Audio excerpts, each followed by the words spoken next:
Hola internautas de Nación.com, mi nombre es Vanessa Loaiza, soy la encargada de la sección de sucesos y jurídicos y hoy me está acompañando Carla Chinchilla, quien es la jefa de la sección de fraudes del organismo de investigación judicial. La tenemos aquí invitada porque queremos conversar de un tema que se ha vuelto la discusión de todos los hogares en Costa Rica y está relacionado con el incremento significativo de las denuncias por estafa que se están cometiendo desde cárceles en todo el país. El tema se ha vuelto relevante dado la gran cantidad de personas que se han visto afectadas por este tipo de delito y también por el gran perjuicio económico que ha significado. Carla, muchísimas gracias por estar aquí. Le agradezco mucho que venga a explicarnos un poco sobre este fenómeno y sobre todo a darle recomendaciones a los lectores de cómo evitar caer en este fraude. Gracias, Carla. Buenos días. Más bien muchas gracias por la invitación. Para nosotros es de muchísimo interés que la ciudadanía esté enterada de cómo está la situación actualmente con el fenómeno de ingeniería social y poder darles todas las recomendaciones para tratar de evitar un poco esta temática. En conversaciones en estos días, don Walter Espinosa, el director del organismo de investigación judicial, hablaba de que ha habido un incremento muy significativo en comparación al 2018 y lo que llevamos del 2019 en la cantidad de estafas que se cometen desde las cárceles. Tal vez para empezar, cuénteme cuáles estadísticas se tienen hasta ahora. Ok, sí, efectivamente el fenómeno da inicios a finales del año 2016. Ya en 2017 nosotros vemos una gran cantidad de denuncias que nos ingresaron, un total de 1.146 denuncias durante todo el año 2017. Para 2018 el incremento es mayor, las modalidades delictivas también van variando de acuerdo a lo que esté de moda para la sociedad en ese momento, como el tema de la factura digital, por ejemplo. Para 2018 fueron 1.474 denuncias en total las recibidas y ya para lo que llevamos de este año 2019 superamos obviamente lo que llevamos año 2017 y 2018 llevamos por 1.511 denuncias recibidas, es decir, una cantidad mucho más elevada de la totalidad de cualquiera de los 2 años anteriores. Sí, la estimación de don Walter hablaba de que es probable que de aquí a que termine el año va a haber un perjuicio económico que va a rondar los 5.000 millones de colones. Así es. En afectación a todas las personas a las que han logrado estafar o rodar, diríamos popularmente, en el país. Así es. Cuénteme qué tipo de preguntas me hacen a mí por teléfono y que son definitivamente una estafa. Básicamente, como le digo, ellos tienen diferentes modalidades de actuar. Nosotros las definimos como falso funcionario bancario cuando lo llaman a uno haciéndose pasar por cualquier funcionario de cualquier entidad bancaria. Iniciaron primero con el tema de la cuenta IBAN, ¿verdad? De que tenían que actualizar datos, de que tenían que pedirnos información. Empiezan preguntando la información básica, nombre completo, número de cédula, correo electrónico, toda la información que desde ese momento un usuario debería decir, ok, si me están llamando del banco, se supone que ellos tienen esa información, no deberían de pedírmela. Desde ese primer acercamiento nosotros tenemos que estar alerta y de una vez decir, esto no tiene que estar pasando, no me tienen que pedir esta información. Desde ese primer instante, la recomendación es corte la llamada, inmediatamente. En primera instancia, todo este tipo de trámites, ya sea ante el banco o cualquier entidad gubernamental, se debe hacer propiamente en las instalaciones. Si nosotros damos paso a que ellos inicien esta conversación, casi que el 90% de las personas que permiten este acercamiento por teléfono van a ser estafadas. ¿Por qué le llamamos ingeniería social? Porque el eslabón más débil siempre va a ser el usuario. Nosotros como usuarios somos los que vamos a permitir que nos estafen. ¿Por qué digo esto? Porque estas personas tienen una metodología de hablar, de convencernos de que realmente hay un escenario real, a pesar de que es totalmente falso. Tienen una habilidad para convencernos que si nosotros les damos pie e iniciamos contestando la primera pregunta referente al número de cédula o nombre completo, ya ahí les estamos abriendo las puertas y les permitimos que cometan la estafa. Sí, bueno, popularmente tienen labia. ¿Quiénes son las principales víctimas de este tipo de delitos? Uno podría pensar que tal vez personas muy confiadas, no sé si podríamos decir adultos mayores. ¿Quiénes son las víctimas de estas estafas? Desafortunadamente en estos casos nosotros tenemos un perfil de la víctima muy amplio. Tenemos obviamente adultos mayores, igual tenemos amas de casa, pero tenemos muchísimos empresarios, personas con un conocimiento muy alto, tenemos contadores, tenemos ingenieros informáticos, tenemos funcionarios públicos. personas que deberían de conocer el sistema bancario y tener una cultura informática muy elevada, pero por eso le digo la peligrosidad de permitir que estas personas nos inicien una conversación. Desde ese primer momento ya somos un eslabón débil. Cuando usted me habla de que se hace un trabajo de inteligencia previo, estas personas no llaman al azar a un número de celular y de casualidad me contestó usted y yo le digo, ¿con quién hablo? Sino que directamente me están diciendo, doña Carla Chinchilla, mire, le habla fulano de tal entidad o tal banco, es que quiero ayudarlo en este trámite.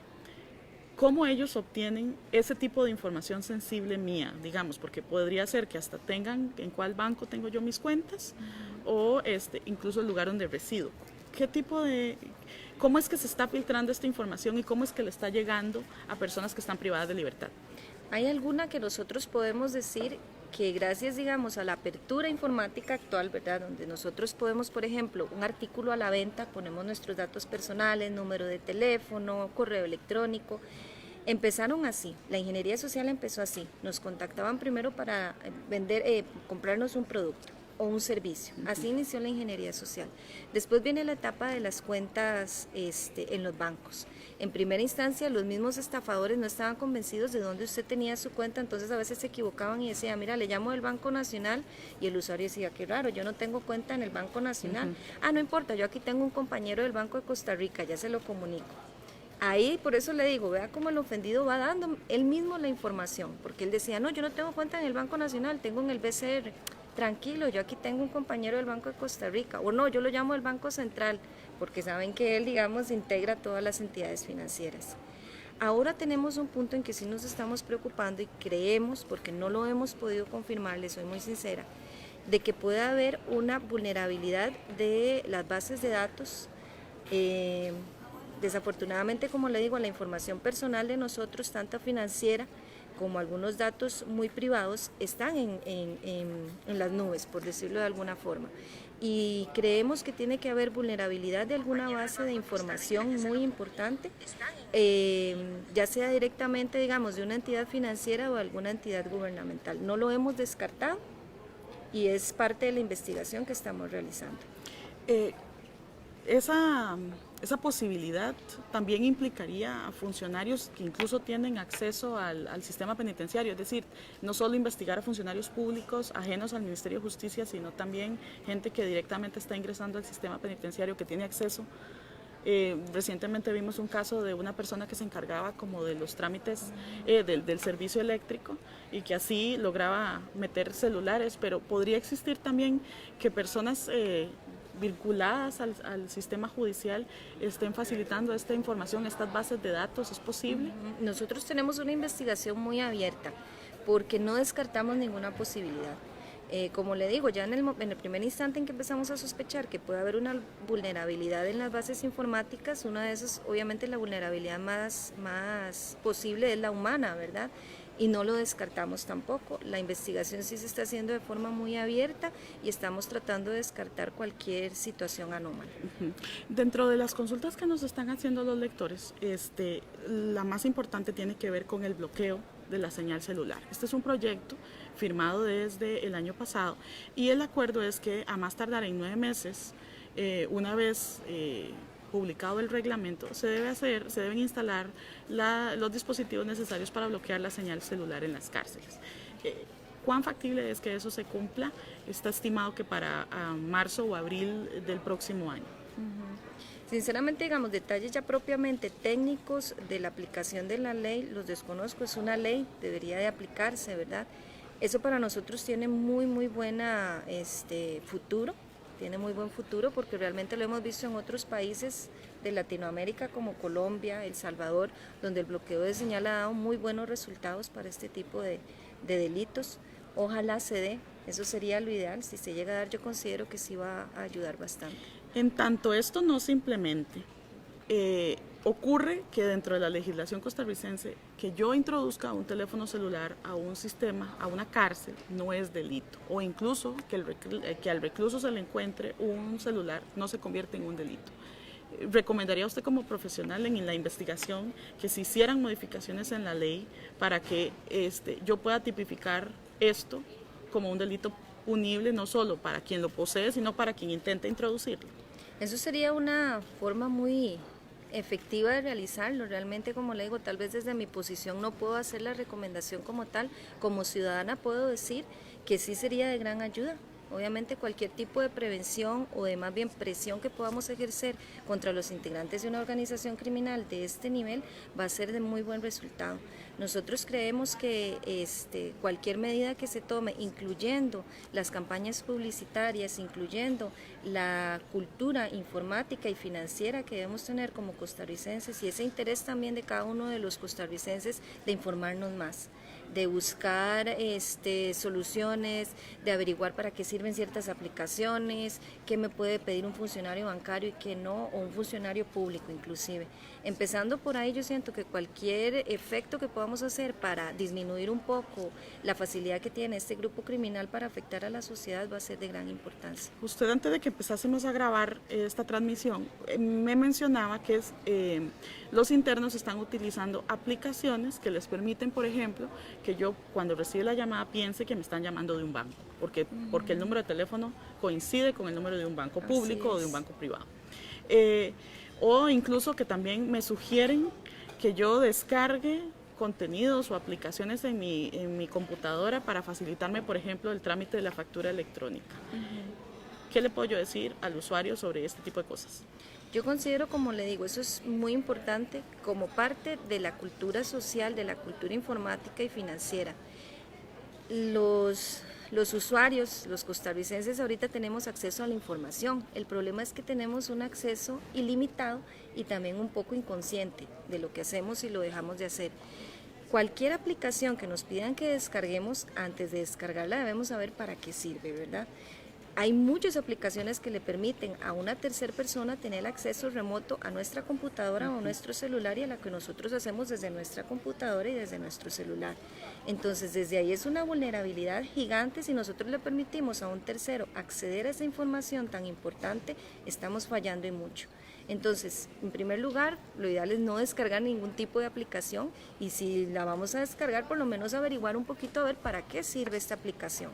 El tema del spoofing, que es como nosotros le llamamos a la técnica por medio de la cual se enmascara un número telefónico, seamos muy desconfiados. A veces los usuarios nos dicen, pero es que la llamada me ingresó y decía incluso el nombre de la entidad financiera, que ya yo la tengo grabada porque yo soy cliente de la entidad financiera. Eso es una técnica también informática que ellos utilizan. Y recordemos que por eso el nombre ingeniería social, esta gente está totalmente armada y ha tenido bastante experiencia para crear un escenario tan creíble que nos permita caer en ese escenario. Para ir cerrando, doña Carla, ¿cuáles serían las principales recomendaciones que yo le puedo hacer a un usuario de todos tenemos un teléfono celular, todos tenemos cuentas bancarias, para evitar caer y para evitar ser víctima de este tipo de estafas? Lo principal es si recibimos una llamada de este tipo y podemos colgar de inmediato, hagámoslo. Nada cuesta a veces colgar la llamada, inmediatamente comunicarnos con el banco, comunicarnos con la institución gubernamental y preguntar qué es lo que está pasando. Desde ese primer punto, si nosotros colgamos de esa llamada, vamos a evitar al 100% ser víctimas de estafa. Y es la única forma de hacerlo totalmente efectiva, colgar ese tipo de llamadas. ¿Qué tipo de información sí está permitida que una entidad pública me consulte por teléfono, como para saber si eventualmente habrá algunas llamadas que no necesariamente son estafas y que yo sí debería contestar? Básicamente la entidad financiera nos va a llamar, por ejemplo, si nosotros tenemos una cuenta y ven movimientos extraños en la cuenta, que nos puede pasar, ¿verdad? Nos clonaron la tarjeta o nos están haciendo compras por internet. En ese momento ellos lo único que nos van a decir es informarnos a nosotros que se están dando esos movimientos, punto. Nosotros nos enteramos, colgamos la llamada e inmediatamente nos comunicamos a la entidad financiera, vamos, averiguamos, pedimos estados de cuenta. En ningún momento el banco le va a decir, bueno, tengo que acceder a su cuenta para verificar alguna situación. Deme el número de token o el número de ingreso o la clave dinámica. Ningún tipo de esa información no la va a solicitar. Es información básicamente de confirmación. Llaman, le dicen su nombre completo, le pueden decir los últimos 3 dígitos de su número de cédula, por ejemplo. El número de teléfono ya lo tienen, correo electrónico no se lo van a preguntar porque ellos tienen esa información. Entonces, esa información básicamente de confirmación de que estén hablando con la persona que ellos desean hablar e informarle alguna situación que sea de urgencia. Como le digo, están realizando movimientos en su cuenta para que tenga conocimiento. ¿Usted los está haciendo, sí o no? No, ok, diríjase a una entidad financiera físicamente y hace la averiguación directamente ahí. Bueno, muchísimas gracias, Carla. Les agradezco gusto. mucho que hayan estado en esta transmisión. Pueden ver el video más tarde, incluso para informarse de cuáles son las recomendaciones. Fundamentalmente, como nos dice el especialista, no conteste llamadas telefónicas de números desconocidos y si tiene dudas, no responda o cuelgue la llamada. Exactamente. Muchas gracias.